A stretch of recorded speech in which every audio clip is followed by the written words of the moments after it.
jeneza lake kwa sababu ni muasisi atafunikwa kwa heshima kama muasisi ama itatumikaje? Kwa mfano askari anapofariki mara nyingi kuna zile heshima. Sasa jeneza lake linafunikwa na bendera ya chama ama inakuwa? Of course hatuwezi kuacha kufunika jeneza la Mzee Mtei na bendera ya Chadema. Yule ni muasisi man.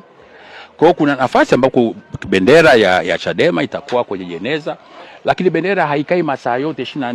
Ni kwa ajili ya ile itifaki ilivyotengenezwa, lakini kwamba eti kwamba haitapokewa kwamba Chadema wasifunike jeneza lao.